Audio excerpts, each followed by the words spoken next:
T minus 3, 2, 1, ignition. What you know about this life? Yeah. Just relax, baby, get high. Yeah, you're on your way to the best night ever. No time, no time, no time.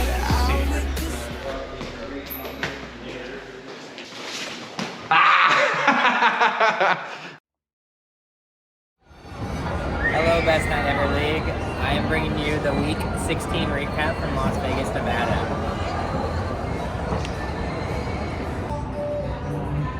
The Week 16 matchups consist of Thomas versus myself, Andrew versus Bobby, Connor versus Nick, and Cam versus Jacob.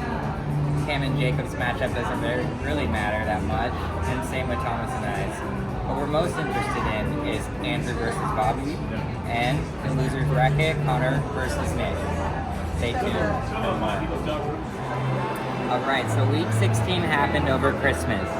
But you know who did not have a happy Christmas was Nick Finley, as he put up only 90 points in the first round against Connor, who put up 140. So, in looking in the matchup, Kyler Murray and Justin Fields did their thing, both going over 20. Joe Mixon and Jonathan Taylor had very average games at 8 and 10. What really hurt Nick was his wide receivers. Jordan Addison got hurt, DJ Moore did absolutely nothing. Going into that week, I told Nick that DJ Moore and Justin Fields had to have a huge game for him to even have a chance, and DJ Moore did not come through. Evan Ingram has been one of the best things that has happened to Nick so far. As when he played me last week, he had 27, down game with 4, and then he went back up with 11. So not a bad week for Evan Ingram. Mostert has been pretty average. He's basically touchdown dependent, but luckily he has 20 touchdowns on the season. What really hurt Nick is Matt Gay and the Colts. I mean, when you get 1 point between your defense and your kicker, you're going to be struggling. Colts with -3 against Atlanta is just not where you want to be. Connor, carried by his quarterbacks, they came through for him this year, which is kind of crazy because the last 2 years he struggled in the playoffs when he was in the winner's bracket with his quarterback play because they've been hurt. But Jalen Hurts comes through, and Lamar Jackson, 25 and 22. Kyren Williams, possibly one of the best pickups this year. RB6, he's been absolutely crazy. There is no reason that he shouldn't be a keeper at this point because just the way that the Rams use him and how good he's been. I mean, he passes the eye test. You watch him and you just want to keep watching him. He's that good. Alvin Kamara has had honestly, for what, he was out week 1 through 3, and he's RB11 on the season. Alvin Kamara has been, quite a surprise for Connor, but 6 points this week was not good. But on the flip side, his other Saint in Chris Olave had a great game, 13 targets and 123 yards, 9 receptions. Brandon Ayuk also had a massive game, 6 for 7, 113 yards. So whereas Nick failed with his wide receiver play, Connor picked it up and had a ton of points from his wide receivers. Kenneth Walker was very average, nothing, great there. He didn't leave much on his bench. Calvin Ridley, after the season that he's given Connor, you're not going to start Calvin Ridley. And Devontae Smith had a great game.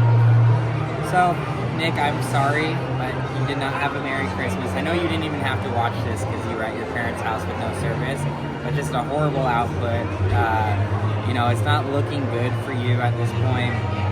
I think the whole league would have loved to see Connor lose, but I don't think it's going to happen, man.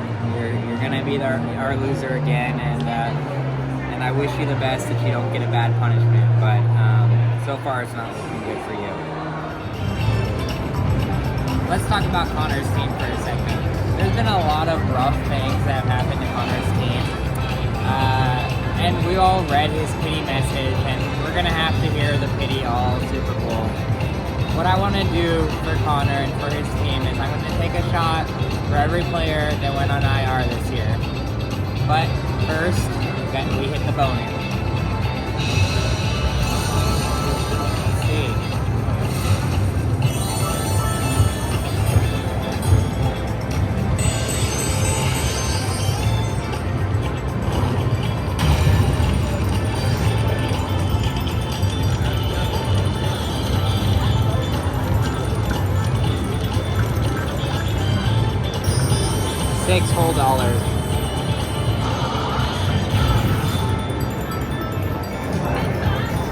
just hit a mega.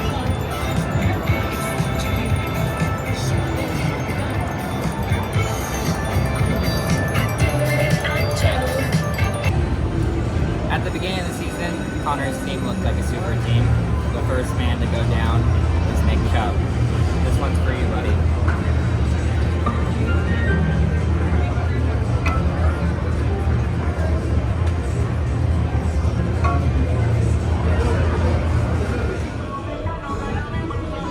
Alright, this one is for J.K. Dobbins. I think he went down pretty early in the season, but J.K. Dobbins, this one's for you.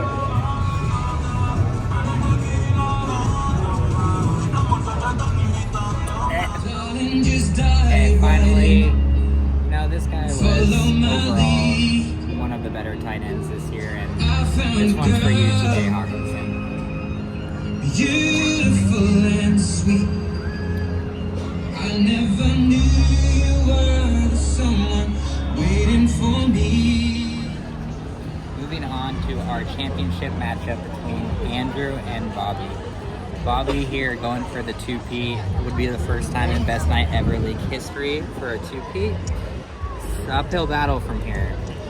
His quarterbacks play great, as they usually do. Josh Allen and Dak Prescott combining for 40. A surprise start for Bobby this week. Instead of leaving Josh Jacobs in and getting 0, he decided to go with Ezekiel Elliott, who got him 16.5 points. Derrick Henry was well worth that 6th-round pick with 21. The real problem for Bobby now is the studs that really brought him to the championship in the first place. A.J. Brown, Diggs, and Kelsey, all combining for just about 20 points is not what he's looking for. Cook, who literally willed Bobby to the championship, only went for 4. 20 carries for 70 yards. I mean, if you're not going to sit somebody who's going to touch the ball 20 times and just went for 38 the week prior. And again, Evan McPherson and the 49ers defense combined for 5. So the latter part of Bobby's roster is what contributed to his low 111 points. You don't want to see that in a championship. His average start this year has been 134. So to be at 111 when you needed it most is not ideal. Looking over at Andrew's team, Goff's been great for Andrew. I think that part of the reason that he's in the championship was that 31-point performance against the Broncos in Week 15. Because him and Jacobs' matchup was not, it was pretty close. So Goff putting up 31 was massive for Andrew. One of the biggest surprises this year was Stafford. Stafford has been bad. I mean, probably for the last 2 years, he has been very bad. And then out of nowhere, he goes, the last 5 weeks, 22, 22, 23, 18, 23. It's just, Stafford can do that, but it's always surprising. Christian McCaffrey.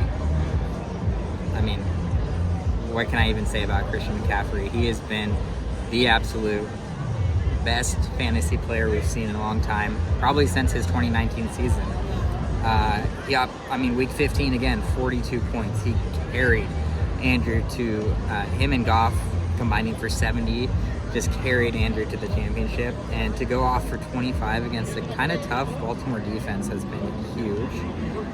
CeeDee Lamb, everybody loves CeeDee, and he's had a great season. Wide receiver 2 on the year, putting up 25 points when it really matters against kind of like a buffer against Dak Prescott. So CeeDee Lamb was amazing for Andrew. Lockett and Pacheco. Pacheco was, not the best trade for Andrew. I was so high on Pacheco. I loved him, but I just needed picks wherever I could get picks. So when he offered a 4th for Pacheco, it was an immediate yes from me. But he has not panned out for Andrew so far. Kittle was great for Andrew. 19 points from Kittle. Outscoring Travis Kelce by 13. That's huge.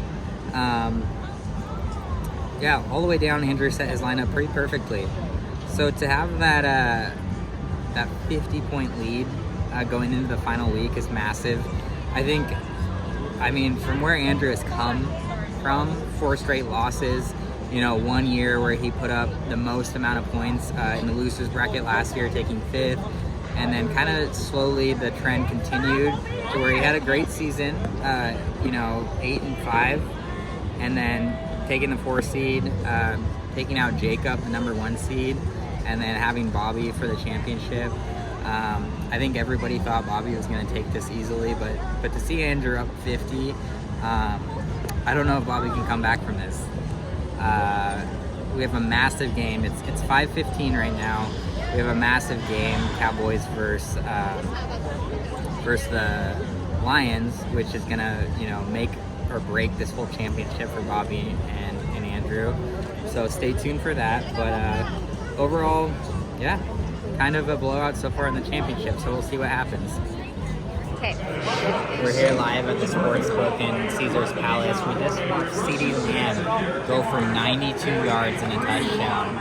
I don't know, Bobby can't like that, even though he has Dak, but right now, Andrew, 22 points from CeeDee Lamb.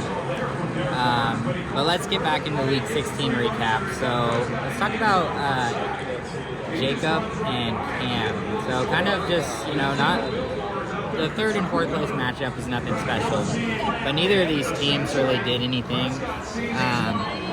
I think Cam's most gutsiest moves this year is starting Joe Flacco.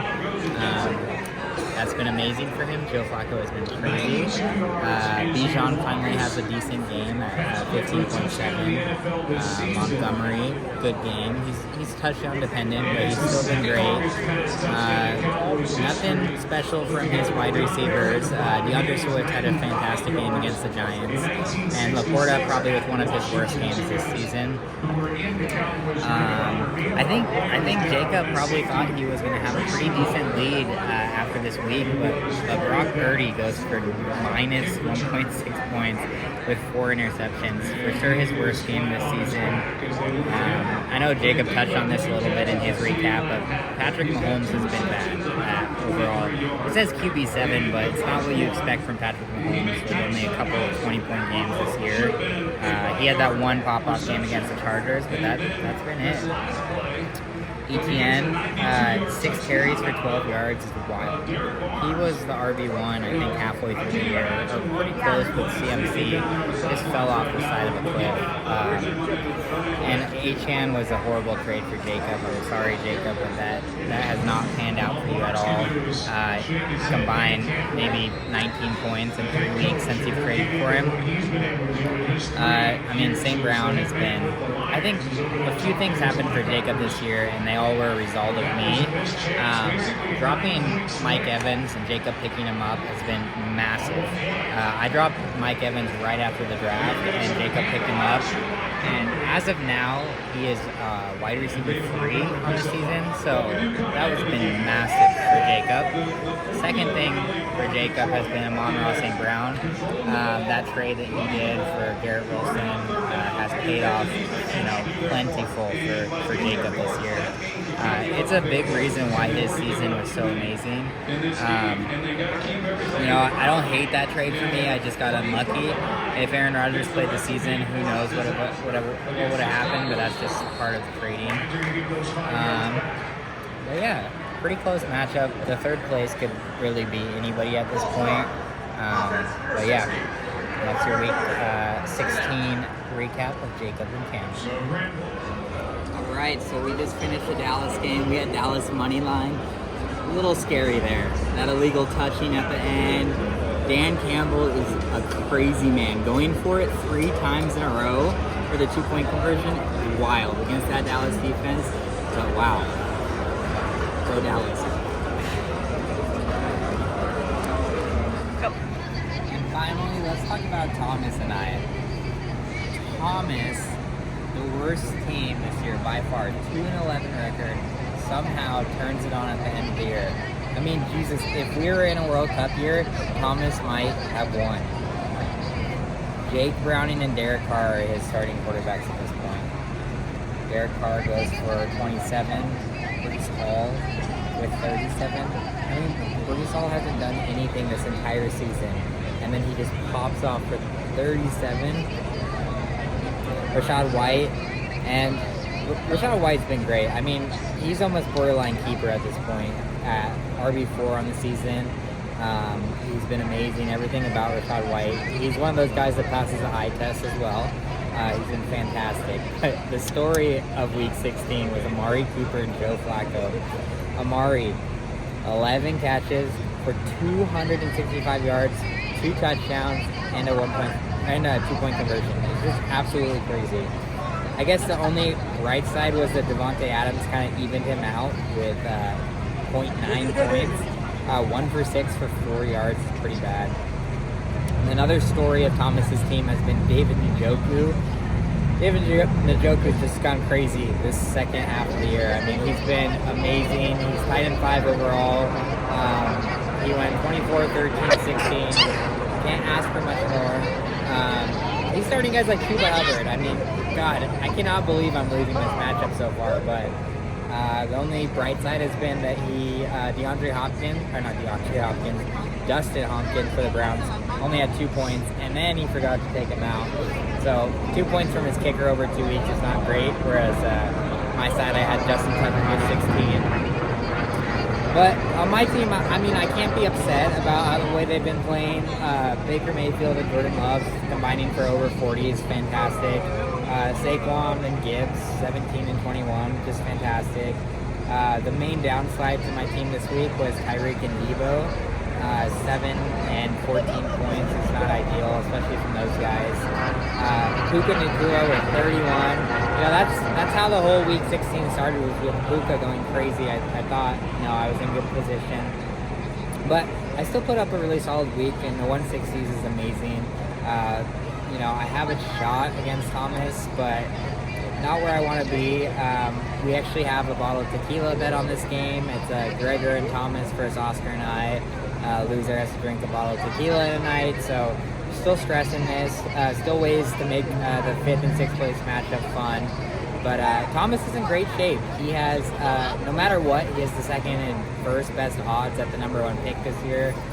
With his luck, he'll probably end up with the 9th and 10th pick since we're adding those 2 guys. Overall, good first week. So I'll kind of go into some previews for the finals.